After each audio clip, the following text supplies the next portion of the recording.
And my name is Paul Miller, and I'm the Foreign Aid Advisor here at CRS Baltimore. And my job is to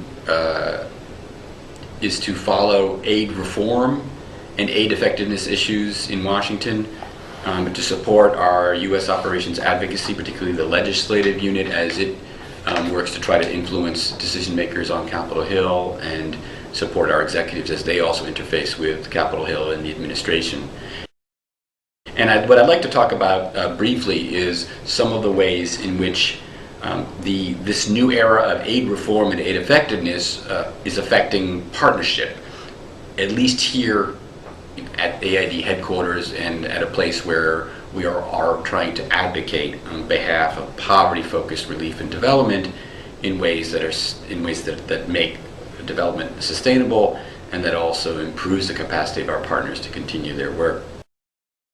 Maybe a couple of words of introduction about aid reform and aid effectiveness.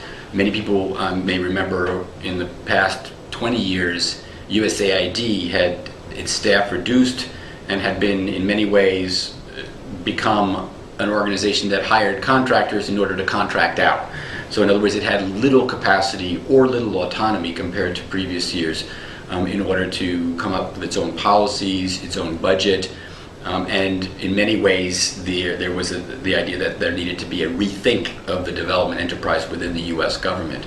With the accession of the Obama administration and Hillary Clinton's process called the QDDR, the Quadrennial Diplomacy and Development Review, development was raised up as a part of U.S. foreign policy that had been in some ways neglected, and that needed to be better integrated into the national security strategy of the United States and better linked to other more traditional tools of U.S. foreign policy, diplomacy, and defense.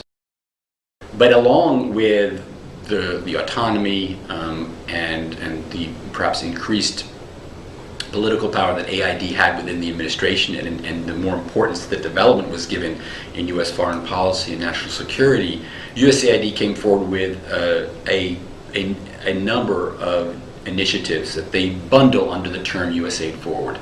And that bundle of reforms called USAID Forward followed on President Obama's presidential declaration on development, and announced a new way, or at least a shift in the way USAID would do business. And one of those shifts has to do with partnership, has to do with who the U.S. government and USAID in particular considers to be partners, and in fact, the way in which what we've learned about effective development should be translated into how the U.S. government funds and implements and evaluates development activities.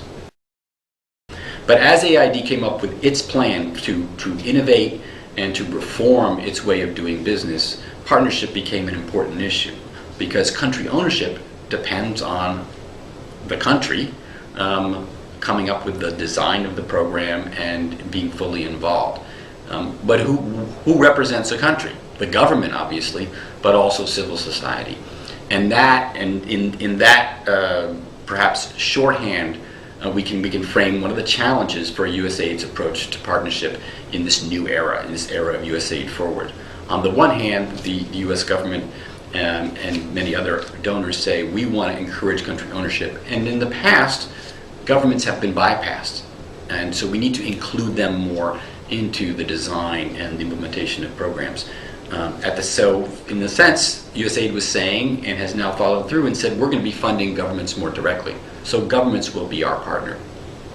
On the other hand, USAID also said, in addition to governments, USAID wants to fund local organizations, local for-profits and not-for-profit organizations directly, and not always going through international organizations, U.S.-based not-for-profits or U.S.-based contractors, including, of course, CRS. So it doesn't mean that they'll stop using organizations like CRS to fund local partners, but it does mean that they'll be doing some of the funding themselves. As CRS has always had a partnership approach, and because we've been working on strengthening the capacity of our partners, when AID started to come up with the new process and rules of engagement for how it would begin funding local organizations, it came to CRS, and CRS offered its expertise to AID to also encourage an approach to local partners that would not try to instrumentalize the partners. In other words, that AID needed to make sure that whatever capacity building it would be doing directly should also take note of the work that organizations like CRS had done in the past, and also make sure that the local organizations being selected were not only up to the task, but also that they weren't, for instance, being diverted from their primary objective or primary mission simply in order to access U.S. government funds. But we were able to offer to USAID a number of experiences of how we have strengthened the capacity of local organizations, and our view of what a sustainable local organization might look like, and some of the ways that we've gone about using our own private money or U.S. government money to do so.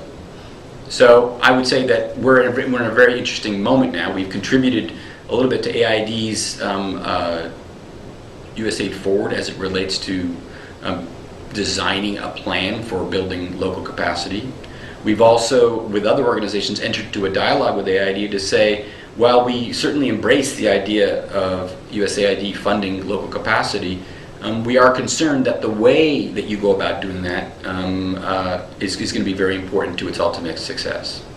Politically, here in Washington, funding to a government that goes awry, where money is diverted, those kinds of negative experience can negatively affect the funding that Congress appropriates for USAID and indeed for the entire development enterprise.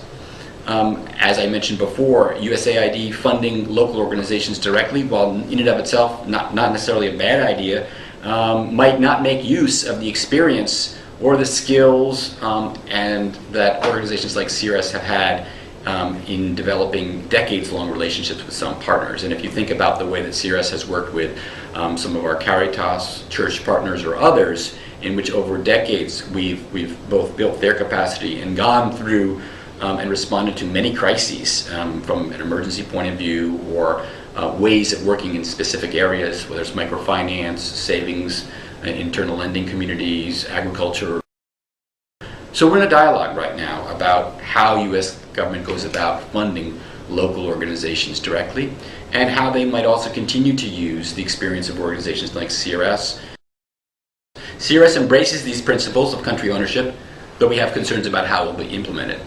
We're not always sure that USAID is the best organization to be actually vetting and funding organizations directly, because they may not have, even with all their additional staff, they may not have the capacity and the time to do it.